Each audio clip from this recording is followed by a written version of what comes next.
Bonjour à tous et bienvenue pour cette nouvelle édition de votre émission 1, 2, 3 Santé consacrée au maintien des personnes âgées à leur domicile. Mais sous quelles conditions? Voilà la question. Nous en parlerons tout au long de cette émission avec nos invités, José. Tout à fait. Alors, effectivement, Yemouna, tous nous rêvons de continuer à vivre chez nous, près des nôtres, entourés, mais aussi avec nos repères habituels. Vivre chez soi, oui, mais ça doit être un choix raisonné, où le médecin traitant, où la famille aidante, où tout le système médico-social doivent participer pour nous permettre d'avoir la meilleure vie possible. Absolument, nous en reparlerons dans quelques instants, mais pour l'heure, eh bien, c'est l'heure de la question du jour. Quand une personne ne veut pas aller en centre d'hébergement et qu'elle souhaite rester chez elle, que pouvons-nous faire?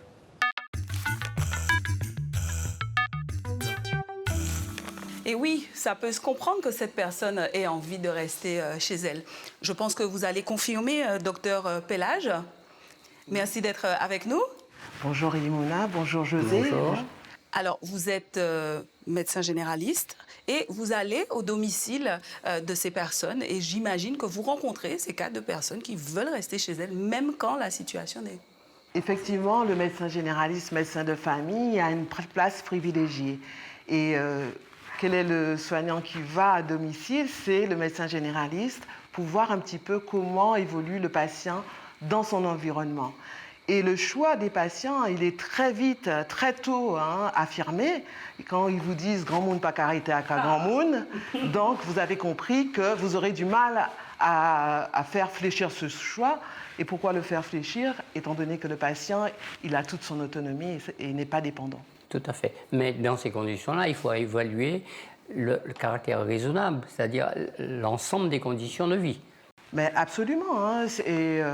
Pourquoi il faut évaluer? C'est que quelquefois, ce choix, on ne peut pas le suivre, surtout quand le patient commence à devenir dépendant. Ça veut dire qu'il a besoin d'une aide pour les actes de la vie ordinaire, soit de façon permanente ou intermittente. Alors, là, on va faire pencher la balance.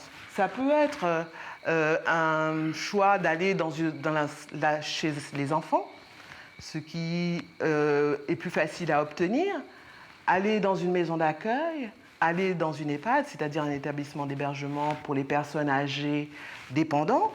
Mais tout ça, c'est une question de finances. Donc le médecin n'est pas seul.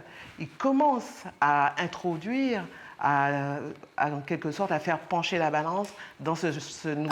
c'est ce que j'ai besoin de comprendre. Donc il y a une aide à la décision. Donc vous allez les accompagner à prendre la décision de rester chez eux ou pas. Dans le cas où ils vont rester chez eux, quelles sont ces conditions? Alors, les conditions, c'est tout d'abord qu'il y a la volonté du patient, ça c'est important, la volonté de l'entourage, ça c'est aussi important, et l'autonomie. Est-ce que ce patient est suffisamment autonome? Et c'est là qu'interviennent les soignants, dans le sens qu'ils vont évaluer. Et évaluer, ce qui est très très important, et j'insiste, c'est la fragilité. Est-ce que cette personne est fragile ou pas? Et est-ce qu'on peut le laisser à domicile? Donc, avant de revenir sur la fragilité, je liste encore les autres. Donc, j'avais dit la volonté du patient, de son entourage, la lutte contre l'isolement, est-ce qu'il est autonome et est-ce qu'on a suffisamment d'aide pour l'accompagner dans cette autonomie? D'accord. Les conditions d'hébergement aussi, c'est-à-dire la facilité où la personne va pouvoir se mouvoir chez elle, est-ce que c'est un élément important? Oui, c'est un élément important et c'est pour ça que, comme je dis, la visite à domicile est là pour justement se rendre compte.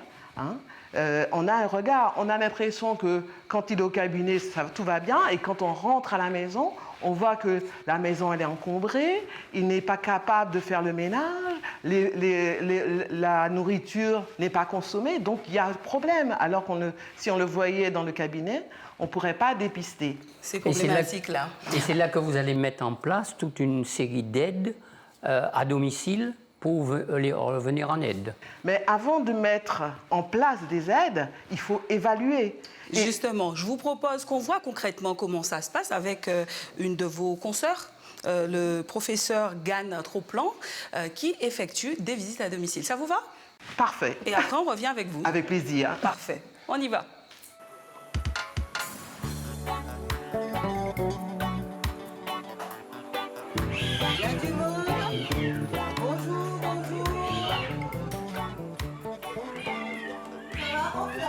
Aujourd'hui, grâce à un véritable effort entrepris depuis plus d'une décennie par les pouvoirs publics, des solutions permettent d'envisager le maintien à domicile. Suivons le professeur Gan Troplan chez une patiente. Je pense qu'il faut faire les 2 escaliers, là, il faudrait les changer et faire une sortie sur les côtés. Parce que des fois, il me faut tenir les 2 côtés et attendre. Ouais. Je ne peux pas monter de seul coup. Donc, c'est une patiente qui est polypathologique, qui a quand même pas mal de problèmes de santé, particulièrement des troubles musculo-squelettiques avec des douleurs importantes au quotidien, surtout au niveau du dos. C'est une personne aussi qui a pas mal de problèmes au niveau des membres inférieurs, on lui a mis une prothèse il y a peut-être une dizaine d'années. Mais c'est une personne très courageuse qui a la volonté, le tonus. Depuis quelques mois, elle a perdu un peu en autonomie à la suite du décès de son époux. Elle venait régulièrement au cabinet. J'ai eu à venir plusieurs fois chez elle depuis ce décès, mais je pense qu'il faut qu'on l'aide à maintenir son autonomie et son indépendance physique et psychique, et pour qu'elle puisse continuer à faire tout ce qu'elle aime, particulièrement son jardinage, et pouvoir aller visiter ses enfants, voilà quoi. Alors la prochaine étape, c'est vraiment lui permettre de retrouver de l'énergie et de l'autonomie. Donc la kiné, c'est obligatoire, il faut qu'elle aille. Au début, je pensais que c'était un problème parce qu'elle ne voulait pas y aller, mais après avoir discuté avec elle, avec ses enfants, je pense qu'elle aime aller chez le kiné. Maintenant, c'est peut-être un petit peu trop long. Après, pour le retour à la maison, il y a trop d'attentes. Donc, on va essayer de gérer ça avec la famille. La deuxième étape, c'est qu'elle puisse facilement, sans trop de douleur, pouvoir évoluer chez elle tranquillement, d'une pièce à l'autre, prendre ses douches facilement, aller au WC facilement. Donc je pense qu'il y a encore des petits aménagements qu'on pourrait faire à la maison. Et la troisième étape, lui permettre de faire et de continuer la passion, sa passion, c'est le jardinage. Donc lui proposer de faire du hors-sol en mettant sa ceinture régulièrement, et ça lui permettrait de pouvoir retrouver de la motivation, se redynamiser et avoir sur le plan mental un bien meilleur mental pour pouvoir continuer, quoi. Alors je pense que c'est pas une patiente qui nécessite des soins lourds. Là, je vais l'aider avec une infirmière pendant un certain temps pour l'accompagner un peu au niveau de la toilette, au niveau des médicaments, pour qu'elle puisse pouvoir échanger avec elle. Mais comme on a vu, c'est une patiente qui est très bien entourée, et généralement, quand les gens sont bien entourés sur le plan de l'autonomie et à la maison, les choses se passent très bien. Donc pour le moment, ce sont des petits aménagements qu'il faut faire, lui faire la kiné de façon régulière et lui faire de façon ponctuelle une prise en charge par une infirmière.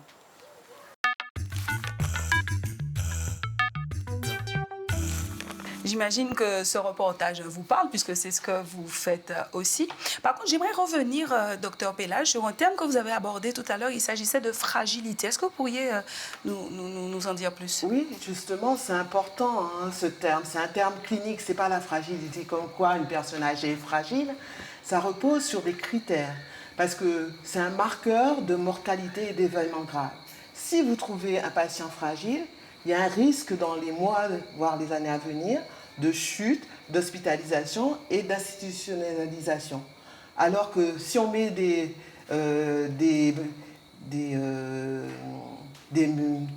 solutions correctives, on peut éviter et maintenir et rendre pérenne le maintien à domicile. Alors, qu'est-ce que c'est ces critères? C'est tout d'abord s'il y a une perte de poids inexpliquée, une sédentarité importante, c'est-à-dire que le patient il ne sort plus, hein, il va du fauteuil au lit. Il va faire ça encore. Il va pas aller chercher il va pas la voisine. Ah ben, c'est ce qui entraîne en plus un isolement. L'isolement, la sédentarité, et puis moins on marche, moins on a envie de marcher, donc la vitesse de la marche sera ralentie. Et lorsque, à la visite à domicile, on a dépisté ces éléments, on peut mettre en place un certain nombre de choses. Si vous le permettez, je peux vous donner un petit exemple simple, un tout petit. D'accord, on va aller vite. La personne qui vient et dit « Docteur, j'ai perdu du poids ». La première chose, il faut qu'on ait un pèse-personne quand on va à domicile. Et effectivement, dès lors qu'en un mois, il a perdu 5% de son poids, c'est-à-dire une personne de 50 kg, 2,5 kg, ça doit alerter le médecin.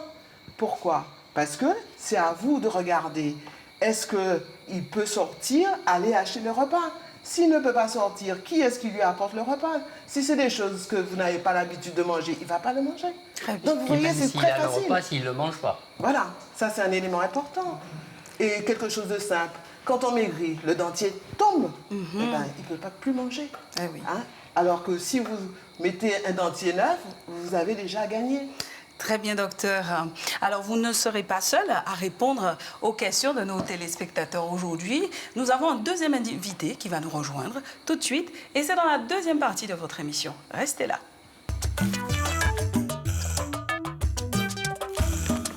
Deuxième partie de notre émission 1, 2, 3 Santé, consacrée au maintien au domicile des personnes âgées. Nous a rejoint sur notre plateau, Madame Chantal Lérus. Bonjour. Bonjour Yamuna, bonjour docteur, bonjour professeur. Vous êtes la présidente de la commission des personnes âgées et personnes handicapées. Alors forcément, on vous a invité aujourd'hui puisque le département a compétence en la matière. C'est clair que un des cœurs de métier du conseil départemental, c'est de travailler sur toutes les solidarités. Et donc, dans les solidarités envers les personnes vulnérables et donc envers les personnes âgées. Est-ce que vous pourrez nous préciser justement les différentes actions que vous allez mener vers ce public-là? Alors, il faut savoir que c'est un public qui est de plus en plus important puisque notre population vieillit et que donc nous avons une politique très volontariste en la matière pour les personnes âgées. Il y a des dispositifs qui sont légaux.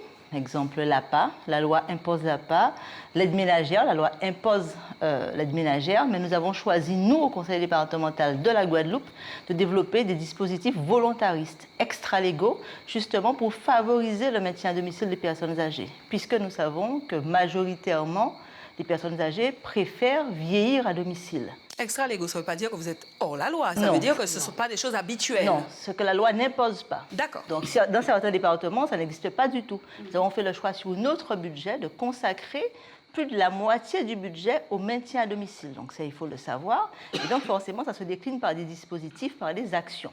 Alors, ce qu'il faut préciser quand même, c'est que la première condition pour rester à domicile, c'est que le domicile puisse accueillir la personne qui veut rester chez elle, puisque très souvent, par exemple, nos personnes âgées n'ont pas anticipé le vieillissement et ont construit avec les règles modernes de l'époque, ça veut dire des escaliers, des baignoires, des portes, un encadrement de portes relativement étroit, et puis quand la dépendance ou quand l'autonomie est moins évidente, on a besoin d'une rampe pour accéder à la salle de bain, même pour accéder à la Donc, maison. vous allez intervenir sur le réaménagement du Voilà. domicile. Donc, nous avons au conseil départemental 2 dispositifs. Un dispositif d'aide classique au logement, mais nous avons au sein de notre commission valorisé un dispositif spécifique pour les personnes âgées qui est très rapide et qui consiste simplement à casser la baignoire et à la remplacer par une douche.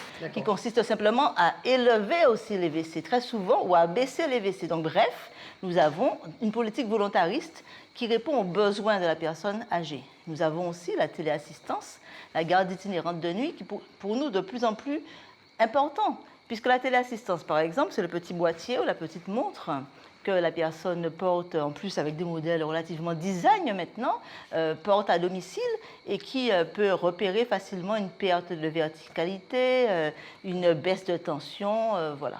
Alors, vous avez cité tout à l'heure des aides qu'on peut obtenir au niveau du conseil départemental. Comment les déclencher? Comment s'adresser à vous?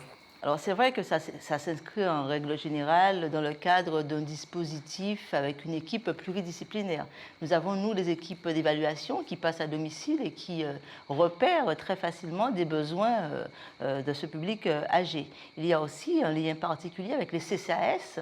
Les CCAS, les oui. CCAS, c'est le premier maillon. Alors toutes les communes, malheureusement, en Guadeloupe n'ont pas un CCAS. Et nous développons des actions, je veux dire, de collaboration avec aussi des associations qui travaillent avec les personnes âgées, des associations aussi de bénévoles. Bref, nous essayons vraiment de mailler des dispositifs avec tous ceux qui peuvent justement déceler le besoin chez la personne concernée. En parlant de maillage, ce que je vous propose rapidement, et on revient avec vous pour terminer, il y a justement un centre de ressources qui va coordonner les différents moyens dont ont besoin ces personnes à leur domicile. On voit ça en reportage et on revient.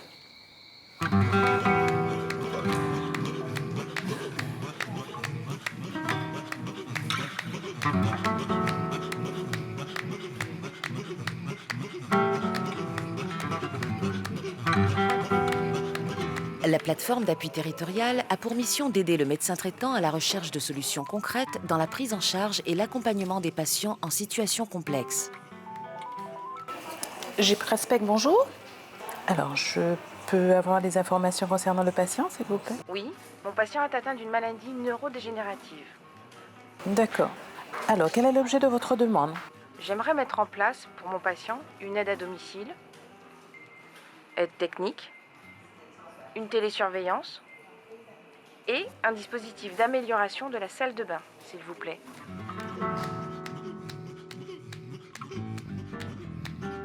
Le but étant d'assurer un parcours de soins sans rupture. Madame Marie-Claude Joseph, coordinatrice d'appui, nous explique.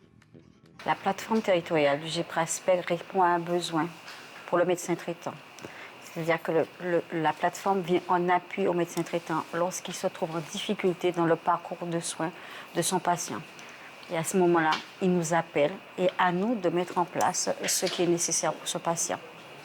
Par exemple, pour un patient, quand on nous a appelé, dans un premier temps, nous irons en visite à domicile. Donc il s'agit pour les coordonnateurs d'appui de voir les besoins réels de ce patient par rapport à la demande.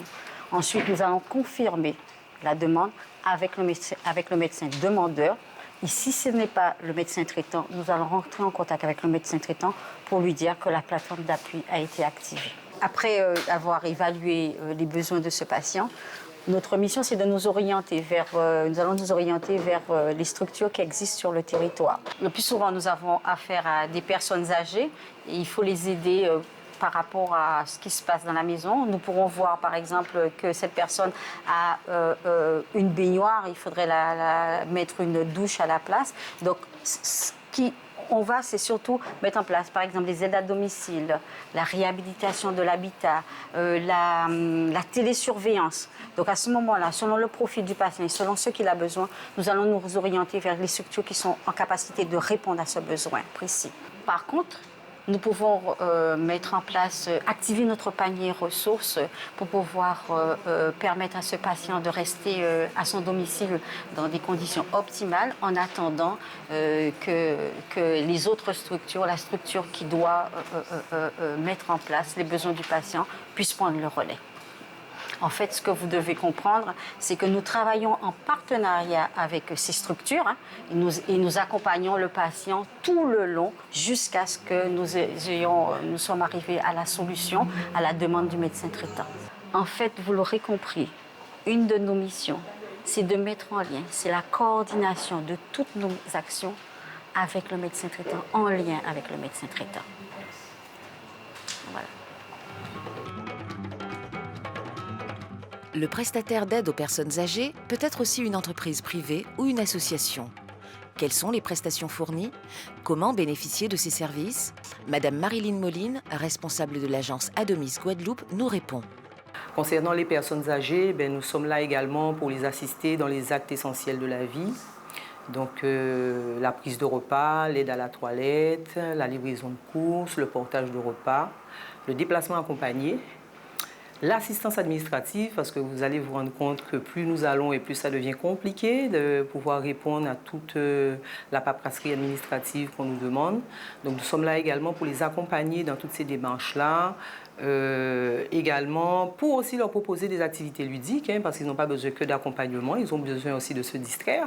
Donc ça peut nous arriver effectivement de les accompagner à des ateliers, ça peut nous arriver également de mettre en place une activité, qu'elle soit sportive ou qu'elle soit de loisirs, pour leur permettre de sortir de la maison, de continuer à se faire beau, belle et de pouvoir continuer la vie sociale comme tout un chacun, sans pour autant qu'ils ont l'impression de dépendre en permanence des autres.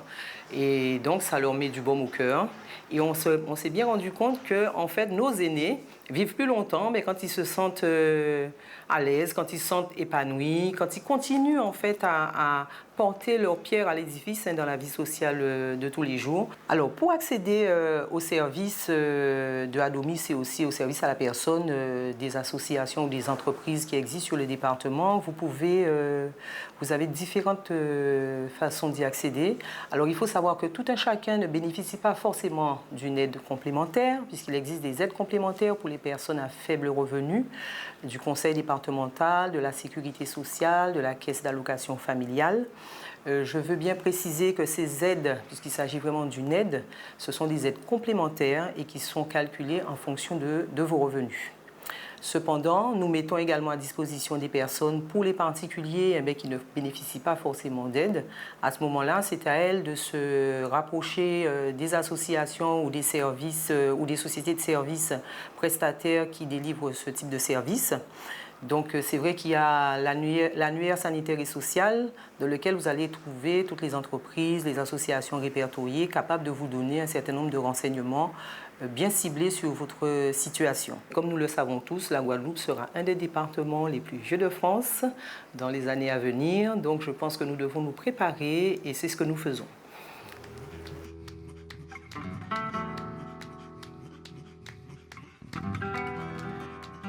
Pour maintenir nos seniors dans les meilleures conditions physiques mais aussi mentales, la Mutualité française de Guadeloupe développe un programme d'action, de prévention en direction des seniors. Une application dédiée au bien vieillir. Écoutons Jérôme Geoffroy, chargé de prévention à la Mutualité française de Guadeloupe.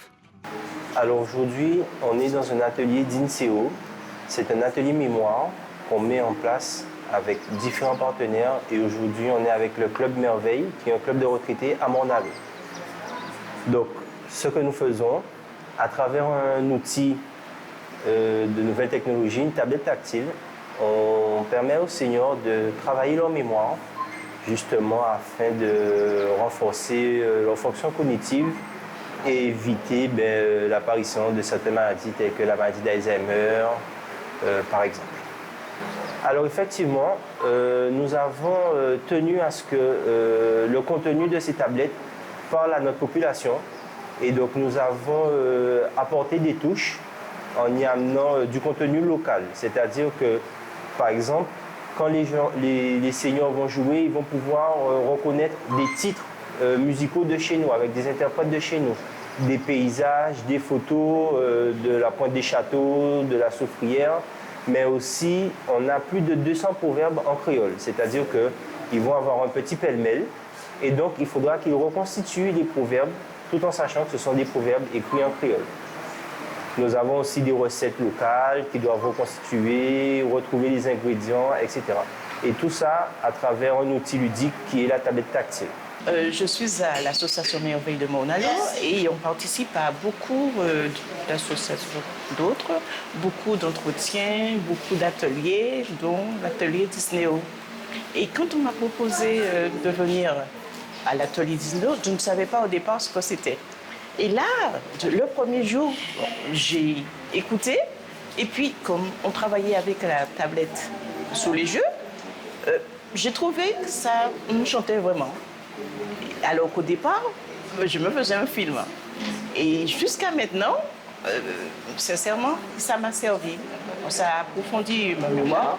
Surtout les proverbes. Il y a beaucoup de proverbes que j'avais déjà oubliés et que là, je les ai retrouvés sur la tablette. Et d'autres, des quiz, des mots mêlés, et j'en passe. Alors, on ne s'ennuie pas. J'ai été très satisfaite. S'il fallait recommencer, eh ben, je serais partante. Voilà.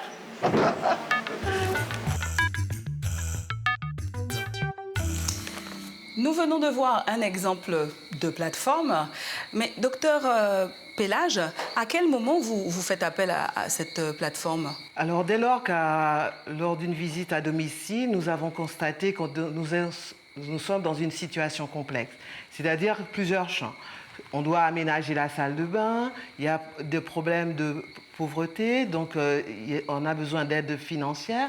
Donc, au lieu que le médecin aille, et ce n'est pas sa formation, il s'adresse à ce plateau, cette plateforme, qui nous permet de gérer ces situations complexes. Donc, en fait, la plateforme va évaluer les besoins et les faire réaliser aussi. En fait, c'est le médecin traitant qui évalue et qui donne les champs dont il a besoin. Et eux, ils vont déclencher les différents prestataires, aides financières et tout. Donc ça se prépare bien en amont, bien entendu. Mais Madame Lérus, est-ce que les familles aussi doivent être responsabilisées? Pour moi, c'est une responsabilité fondamentale. Le conseil départemental prend toute sa responsabilité. Donc on l'a bien dit, on va au-delà de ce qu'on devrait faire. Par contre, il y a une responsabilité de la famille et ça, il faut le rappeler. Le Code civil impose l'assistance à ses ascendants et à ses descendants. Et trop souvent, on a des personnes âgées qui sont isolées parce que la famille refuse de jouer le jeu en reportant toute la responsabilité sur le conseil départemental. C'est un défi collectif. Il y a de plus en plus de personnes âgées en Guadeloupe, donc il faut que les familles aussi jouent pleinement le jeu et donc nous les rencontrons justement parce qu'il faut une société qui soit plus solidaire, plus fraternelle et que les enfants, l'environnement prennent toute sa place. Tout à fait. Merci en pile. Merci à vous, docteur. Merci à vous, Chantal Lérus. Merci, docteur. Merci, Yvonna. Nous nous retrouvons très vite pour une nouvelle édition. Et puis, pour l'instant, on vous laisse aux mains de Brigitte Zabarel pour la synthèse en créole.